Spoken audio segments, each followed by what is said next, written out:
আসসালামু আলাইকুম রহমতুল্লাহি বরকাতু। যে যেখানে আছেন আশা করি সবাই অনেক ভালো আছেন। আলহামদুলিল্লাহ আমিও অনেক ভালো আছি। তো আজকে আমাদের এখানে দ্বিতীয় রমাদান। অ্যাকচুয়ালি আমি হচ্ছে দ্বিতীয় রমাদানের যে সেহরিটা রান্না করছিলাম ওইটাই আমি আপনাদের সাথে শেয়ার করতেছি। তো এটার পার্ট 1 অলরেডি আমি দিয়ে দিচ্ছি, আর এটা হচ্ছে পার্ট 2। আসলে ভিডিওটা বড় হয়ে যাওয়ার কারণে আমাকে 2টা পার্ট করতে হয়েছে। তো আমি হচ্ছে সেহরির জন্য আমার ম্যাডামের ছেলের মজলিসে অনেক ফ্রেন্ড আসছে, ওদের জন্য রান্না বান্না করার জন্য আমাকে বলছে। তো আমি এখানে টোটাল 15 জন মানুষের রান্না কমপ্লিট করব। তো আগের ব্লকে অবশ্যই দেখছেন যে ওইখানে আমি চিকেন মাছবুস রান্না করার জন্য চিকেন কাটাকাটি করছি, বয়েল করছি। তো এখানে আমি হচ্ছে চিকেনটা ফোড়নে দেওয়ার জন্য এটাকে ব্রাউন কালার করতে হবে, চিকেনটাকে একটু উপরে ব্রাউন দিতে হবে। এর জন্য আমি এই সুনিয়ার মধ্যে সিলভার কাগজ লাগাই নিতেছি, কারণ সিলভার কাগজ লাগাই নিলে একটু চিকেনটা যখন আমি ফোড়নে দিব এটা আমার ঝামেলা কম হবে। আমি বাস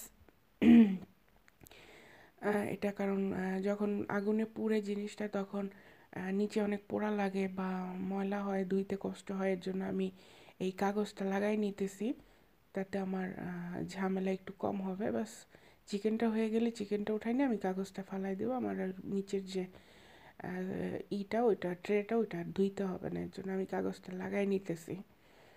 আসলে এটা যেহেতু কাজ করতে হয়, মানে নিজের সুবিধার্থে এগুলি আসলে নিজেই করে নিতে হয়, ঝামেলা যেন একটু কম হয়, কারণ সব তো আমাকেই করতে হয় না।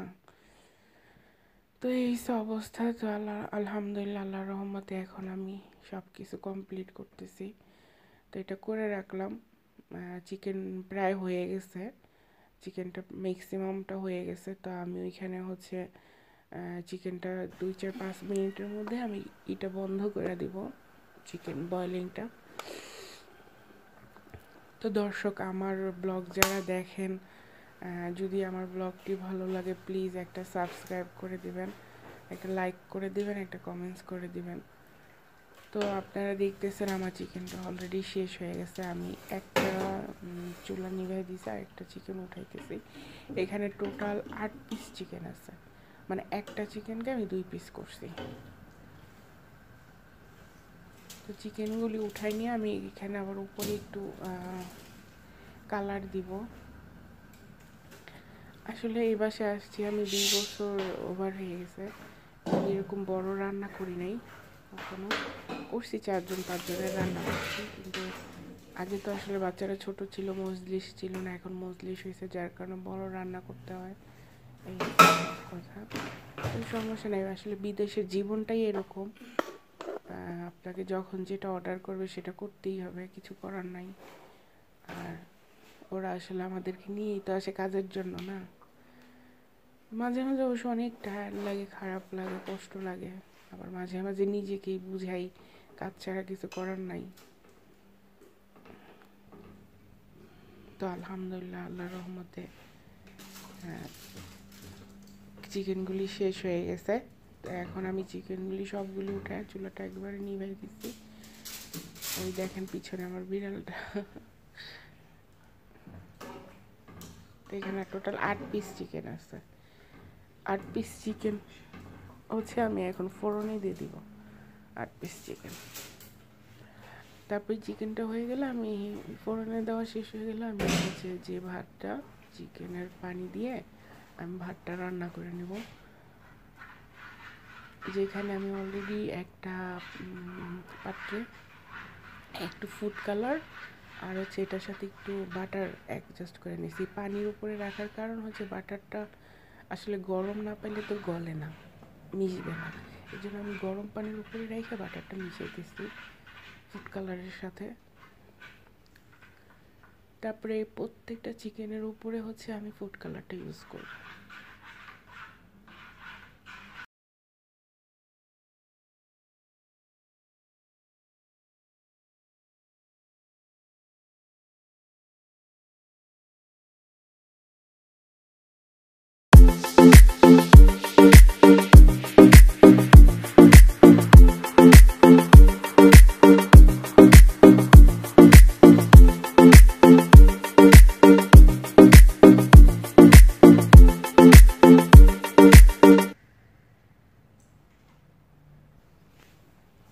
এখানে হচ্ছে অলরেডি চিকেন আমি আস্তে আস্তে করে প্রত্যেকটা চিকেনের মধ্যে ফুড কালারটা ইউজ করতেছি, কারণ ফুড কালারটা দিলে কি হয়, যখন আপনি চিকেনটাকে ফোড়নের ভিতরে দিবেন উপরে ব্রাউন কালারটা আসে, সুন্দর একটা কালার আসে, দেখতে ভালো লাগে। আর যখন আপনি বড় ট্রের মধ্যে ভাত দিয়ে চিকেনগুলি সুন্দর করে সাজায় দিবেন, তখন আসলে দেখতে সুন্দর লাগে। আসলে দেখতে ভালো না লাগলে তো খাবারের টেস্টও আসে না, না? দেখার মধ্যে একটা সৌন্দর্য আছে, খাবার শুধু রানলেই তো আর হয় না। যে জিনিস দেখতে ভালো সেই জিনিস খাওয়ার আগ্রহ জাগে না? এর জন্য আসলে আমি সবসময় ট্রাই করি যেন একটু সুন্দর করে সাজায় গোছায় দেওয়ার জন্য। জানি না কতটুকু পারি, বাস আমি চেষ্টা করি। যেহেতু রমজান মাস, এই যে কতগুলি মানুষ আমার, যদিও আমি আজকে রাতের ঠিক 4টার সময় আমি ঘুমাইছি সব কাজটা শেষ করে। হয়তো আমার একটু পরিশ্রম হয়েছে, কিন্তু একটা জিনিস স্যাটিসফাই যে এই পরিশ্রমের বিনিময়ে 15 জন মানুষ সেহরি খেয়েছে। আমি একটু হইলেও তো মানে সওয়াব পাইছি না? কষ্টের পরে একটু হইলেও তো আমি এতগুলি মানুষকে যে আমি রান্না করে সেহরিটা খাওয়াইতে পারছি, এটা আংশিক হইলেও তো সওয়াবটা আমি পাইছি। আমার কাছে এটা মনে হয়। আসলে আমার কাজ করতে কষ্ট লাগে না, আসলে প্রবাসী থাকি তো মাঝে মাঝে খুব ক্লান্ত লাগে, বাড়ির কথা মনে পড়ে, এইসব আর কি। বাস। ওকে, দেখেন এই পাশে 2টা চিকেন দেখেন কেমন ফ্যাকাশে দেখা যেতেছে। আর যখন আমি কালার ইউজ করছি তখন চিকেনের লুকিংটাই চেঞ্জ হয়ে গেছে। তো দর্শক, আপনারা যারা আমার ব্লগ দেখতে পছন্দ করেন বা রান্না করতে পছন্দ করেন, এভাবে করার চেষ্টা করবেন, দেখতে ভালো লাগে। এবং যদি আপনি কাউকে খুশি করাতে চান, এভাবে সুন্দর করে পরিবেশন করবেন।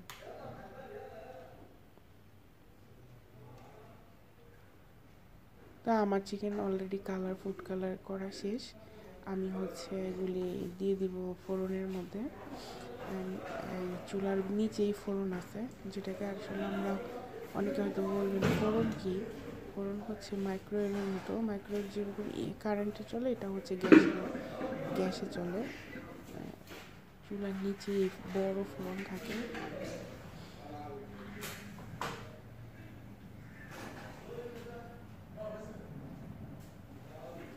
তো আমি অলরেডি চুলা অন করে দিছি।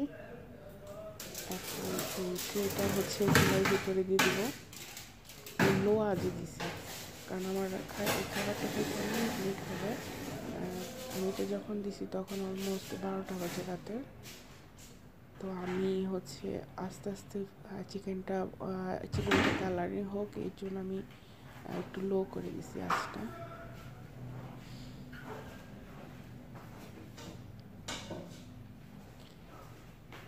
তো আমার হচ্ছে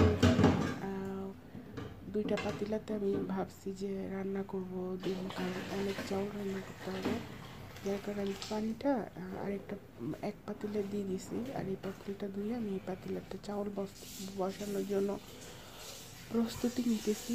তখনই আমার ম্যাডাম বড় একটা পাতিল নিয়ে আসছে মার্কেট থেকে, দিয়ে আসে আবার চলে গেছে।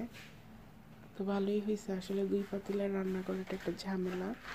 তো আমার বাসায় আসলে বড় পাতিল ছিল, কিন্তু ম্যাডাম একদিন পিকনিক খেতে যেয়ে ওইটা আর নিয়ে আসে নাই।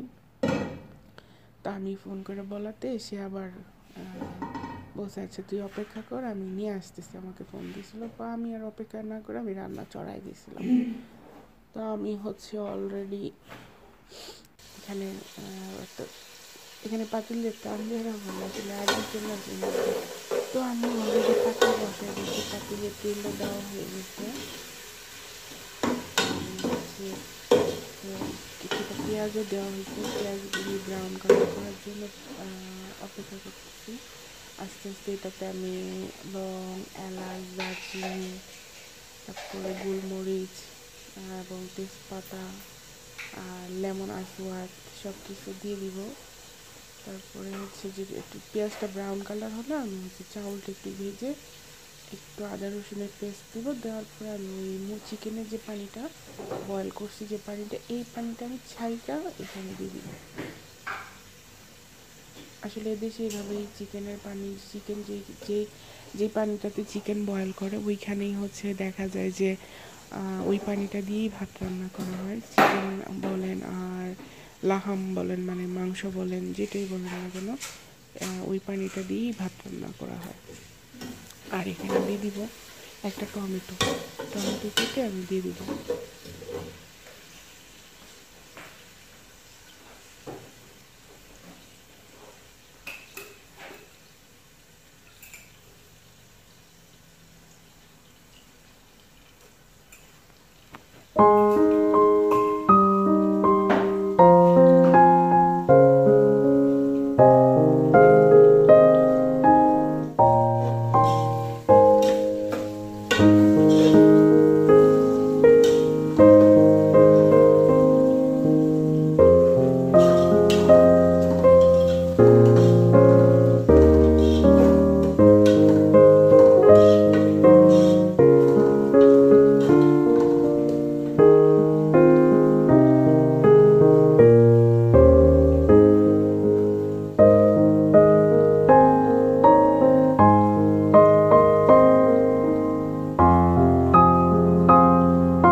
তো আমি হচ্ছে অলরেডি এখানে রান্নার চুলার ইসে বসাই দিয়েছি।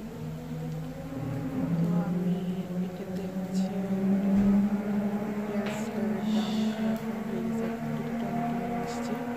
দুটো টমেটো নিয়ে আসছি। টমেটোগুলি কাইটা এটাতে দেওয়ার জন্য। তো হচ্ছে এখানে আপনার টোটাল 8 পট চাউল, মানে 2 কেজি চাউল রান্না করব। 2 কেজি চাউলের ভাত রান্না করব। তো আমি আসলে ফার্স্টে আমার ম্যাডাম বলছে যে 7 জন হচ্ছে তার ছোটো ছেলের ফ্রেন্ড আর 4 জন হচ্ছে তার বড় ছেলের ফ্রেন্ড।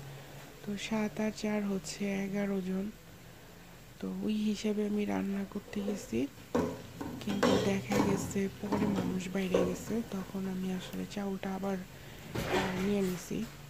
চিকেন এনাফ ছিল, চিকেন যথেষ্ট ছিল, কিন্তু চাউলটা কম ছিল। পরে আমি আবার চাউলটা কিছুটা অ্যাড করছি। অ্যাড করার পরে আসলে কিছুদিন পরেই ম্যাডাম আমার পেঁয়াজটা বেরেস্তা নিয়েছে আমার, মানে আমি অলরেডি চাউলটা দিব ঠিক ওই সময় আমার ম্যাডাম পাতিলা নিয়ে আসছে। পরে আমি পাতিলাটা চেঞ্জ করে ফেলছি, মানে আমি নতুন পাতিলাটারই খাবার বসাই দিয়েছি। আপনারা দেখবেন পরে আমি পাতিলাটা চেঞ্জ করবো।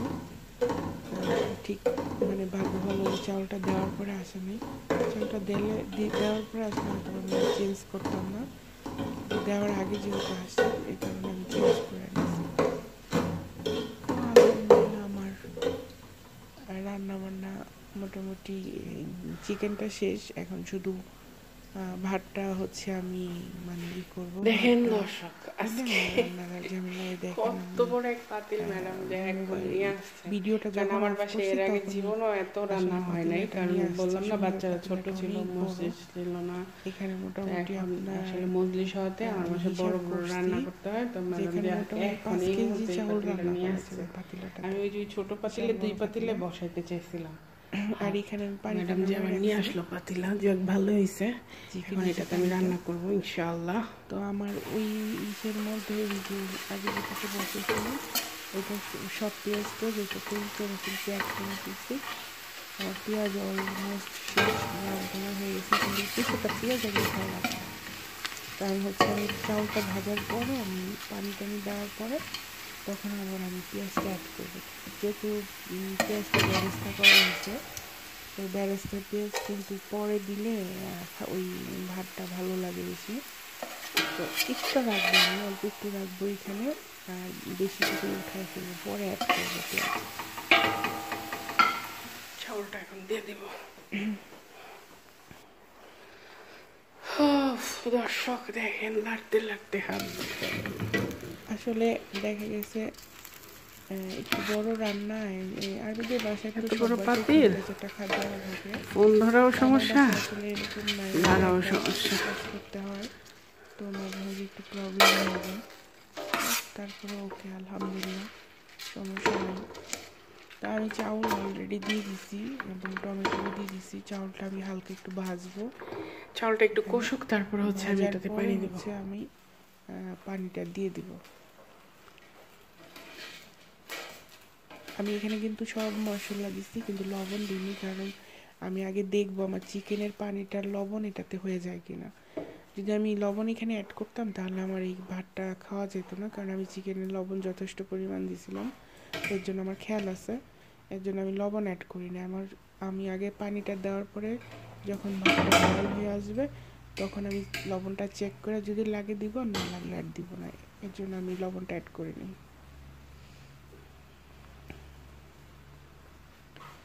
এই যে ছাঁকনি বসেছি, ছাঁকনির মধ্যে ছাইকা হচ্ছে আমি পানিটা দিব, কারণ ওইটার মধ্যে আমি অনেক মশলা দিছি, এত মশলা দিলে ভাতটা খাওয়া যাবে না।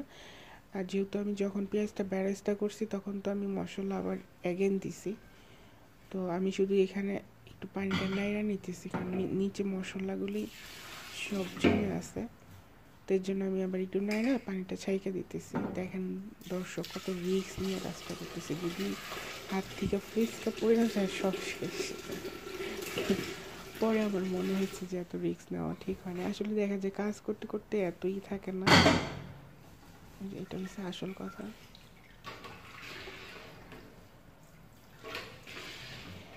তো আমার পানিটা পরিমাণ মতো হয়ে গেছে, আমাকে আর দিতে হবে না, আমি বুঝতে পারছি যে এই পানিতে ভাত হয়ে যাবে। আমি শুধু ওই লেমন আসোয়ারটা উঠাই নিছি, আর সব কিছু আমি ফেলে দিব আর কি, চাকরির মধ্যে যেটা আছে।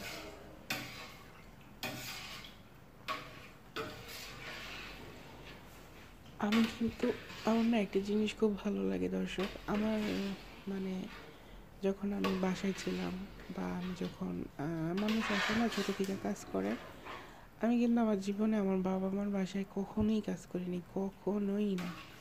আম্মা আমার অনেক বকতো কাজের জন্য, কিন্তু আমি কখনো কাজ করি নাই। কিন্তু ভাগ্য যে মানুষকে এখানে নিয়ে আসে, ভাগ্য যে মানুষকে কত কিছু শেখায়, কত কিছু করতে বাধ্য করে, এটা বলে আমি এখন নিজেরে দেখলে নিজেই অবাক হই, যে যেই মেয়ে নাকি মানে প্লেট দিয়ে ভাত খেতাম না, সে মেয়ে বিদেশের বাড়িতে এসে কত কাজ করি। এবং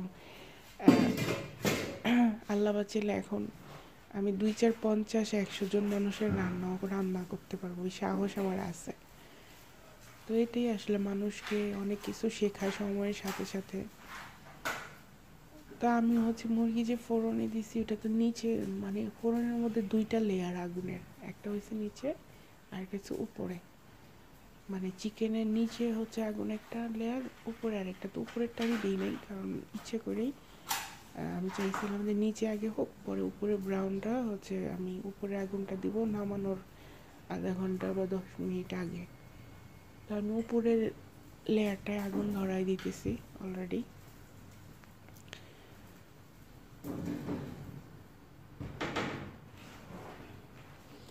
তো আমি আগুনটা ধরাই দিছি, এটা ব্রাউন হইতে থাক, আর এদিকে আমার চাউলটাও দেওয়া শেষ, চাউলটা হইতে থাক। আর আমার বিলাই তো আমার সাথে সাথেই আছে। হাই দর্শক দিতেছি আমি। আমার চ্যানেলটা যারা দেখেন প্লিজ দর্শক আমাকে একটা সাবস্ক্রাইব করে দিয়েন, আর একটা লাইক কমেন্টস করে দিয়েন। আপনারা যদি আমাকে একটু হেল্প করেন, হয়তো আমি আরও অনেক দূর যেতে পারবো। তো আমাকে যদি উৎসাহ আসলে যখন দেখি একটা সাবস্ক্রাইব হয়েছে তখন আসলে অনেক উৎসাহ দর্শক আমার করার জন্য, চাউল ভিডিও বানানোর জন্য এই লাগে, উৎসাহ লাগে। তো দেখেন অলরেডি আমার চাউল হইতেছে 75% হয়ে গেছে। এখন আমি এটাকে চিকেনটা চেক করছি, চিকেনটা অলমোস্ট হইতেছে, দেখেন হয়ে গেছে প্রায়, একটু 5 মিনিট পরে কালার ইউজ করছি। যদি কালার ইউজ না করতাম চিকেনটা কিন্তু দেখতে এত ভালো লাগতো না, ফ্যাকাশে ফ্যাকাশে দেখা যেত। তো দর্শক আমি হচ্ছে অলরেডি চাউলে ভাতের মধ্যে করার জন্য অরেঞ্জ কালার করার জন্য কালার টালার সব দিয়ে দিছি, এখন দমে বসায় দিছি। আর আমি এটা এখন দমে বসাই দিছি, আগুনটা একদম স্লো করে দিব আছে দিয়ে দিছি, কারণ এটা অনেক আরো 1-1.5 ঘন্টা পরে খাওয়া হবে, খাবারটাও গরম থাকবে আর আস্তে আস্তে আমার চাউলটাও মানে হয়ে যাবে। চাউলটা এখনো ফুল হয় নাই, এই জন্য আমি আঁচটা কমায় দমে বসাই দিছি। আর চিকেনটাও মোটামুটি শেষ, আমি চিকেনটা অলমোস্ট নিয়ে দিব আগুন। খাবার অবশ্য এখন না, আরো 1.5 ঘন্টা পরে, বাস আমার 1.5 ঘন্টা আগেই খাবার কমপ্লিট হয়ে গেছে। তো দর্শক যারা আমার ভিডিও দেখেন ভালো থাকবেন, আল্লাহ হাফেজ।